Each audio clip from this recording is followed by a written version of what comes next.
Spurs' moving in date is put on hold. PSG prepare a mammoth bid for Tottenham's key man. LUKA Modrić will be playing in Italy as Real Madrid eye up a replacement, and Mo Salah breaks the law.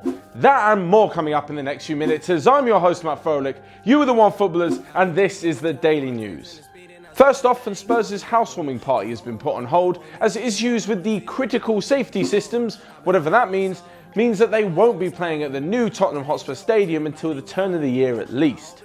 The news yesterday was met with outrage, as it turns out Daniel Levy has already paid the FA for the use of Wembley over the next few months. This means that he already knew that Spurs wouldn't be moving into their new stadium, and after the information was leaked, Spurs had a bit of a PR disaster and had to then tell everybody what was really going on. As for Spurs fans, well, I understand you've paid a lot of money and it is nice for your team to have a home.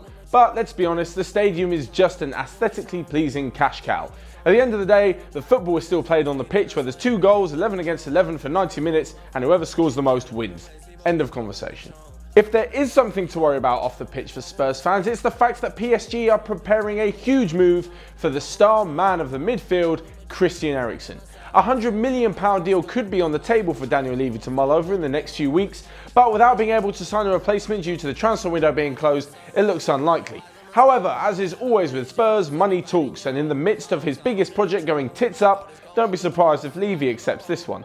And talking of potential midfield maestros on the move, LUKA Modrić could be on his way to Inter Milan, as the rumours intensified again yesterday when his agent made an astonishing claim. Agent Marko Navratilich yesterday told reporters that for whatever reason, LUKA Modrić wants to be a star in Serie A with Inter, and that sooner or later he will be playing in Italy. I don't know about you, and I don't think I'm jumping the gun here, but it sounds like he's going to be playing for Inter Milan in Italy pretty soon. As for when that is, we don't quite know. However, Real Madrid are going about lining up a replacement already. And one of the men they have earmarked as a successor is, of course, from Serie A. I don't quite get all the popularity with the Italian league these days. It's like one of the biggest and best players in the world is just up to move there or something. Anyway, regardless of this, Miralem Pjanic has been linked with a move away from Juventus all summer, with Chelsea and Man City the most likely destinations.